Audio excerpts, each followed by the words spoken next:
আমরা হয়তো বারবার বলি যে দেব কোয়েল জুটি ফেরত চাই, দেব কোয়েল জুটি ফেরত চাই, কিন্তু আমাদের চাইল্ডহুড জুটি হিসেবে কিন্তু আরও একটা জুটি রয়েছে, এরকম আরও মাল্টিপল জুটি রয়েছে। বাট এই জুটিটা কিন্তু এতটা যে পপুলারিটি গেইন করবে তোমরা ভেবেছিলে কখনো? হ্যাঁ বন্ধুরা, দেব শ্রাবন্তী চাইলে আজও ট্রেন্ডিংয়ে আসতে পারে, এবং এখনও দেব শ্রাবন্তী ট্রেন্ডিং। আজকের দিনের বাচ্চারা, আমি জানি না তাদের কাছে দেব শ্রাবন্তী মানেটা কী, বা তাদের কাছে দেব শ্রাবন্তীর ডেফিনেশনটা কী, বাট আমাদের কাছে দেব শ্রাবন্তী ছিল হচ্ছে ইমোশন।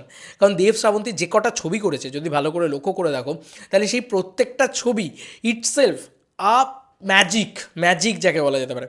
তুমি ওদের ছবির যদি একটু ট্র্যাক রেকর্ডটা দেখো, আমি জানি না দুজনে কোন ছবি থেকে রিমেক, বা দুজনে আমার প্রচণ্ড ভালো লেগেছিলো। এবার যদি তুমি দেব শ্রাবন্তীর আরও ট্র্যাক রেকর্ডটা একটুখানি ভালো করে ঘাঁটো, তাহলে দেখতে পাবে ওরা সেদিন দেখা হয়েছিল করেছে যেটা অরিজিনাল ফিল্মের থেকে বেটার। আমি অরিজিনাল ফিল্ম দেখেছি, আমার ভালো লাগেনি, আর হিরোপন্থী তো আরোই খারাপ লেগেছিলো। বাট মানে এই যে বাংলার যে ছবিটা সেদিন দেখা হয়েছিল, সেটা দারুণ লেগেছিলো। এবং যদি শুধু তোমার জন্য দেখো, আমি অরিজিনাল ছবি দেখতেই চাই না, আমার ইন্টারেস্টেড নয়, কারণ দেব শ্রাবন্তী রয়েছে। এবার শুধু তোমার জন্য তো শুধু দেব শ্রাবন্তীর নয়, আমার পার্সোনাল ফেভারিট দেব শ্রাবন্তী, সেই কারণে আমি দেব শ্রাবন্তীর কথাটা বলছি। তো আমি মানে সোহম মিমিকে অপমান করতে চাইছি না এখানে। তো এইটা হচ্ছে ব্যাপার, যতটা দেব শ্রাবন্তীর ছবি ততটা তো সোহম মিমিরও ছবি। কিন্তু এখানে একটা বড় বিষয় হয়েছে বন্ধুরা, আজকের দিনে দাঁড়িয়ে তুমি ভাবো তো, যে একটা 10 বছর আগে সিনেমা রিলিজ হওয়া সিনেমা, সেই সিনেমাটা নাকি বুক মাই শোতে ট্রেন্ডিংয়ে আসছে। এটা তো আমরা সত্যি বলছি স্বপ্নেও কল্পনা করতে পারি না, তাই না? একটা সিনেমা বুক মাই শো এর মতন প্ল্যাটফর্মে, শুধু তোমারই জন্যর মতন সিনেমা ট্রেন্ডিংয়ে আসতে পারে বন্ধুরা। দেখো, নাম্বার 3 অন ট্রেন্ডিং, শুধু তোমারই জন্য।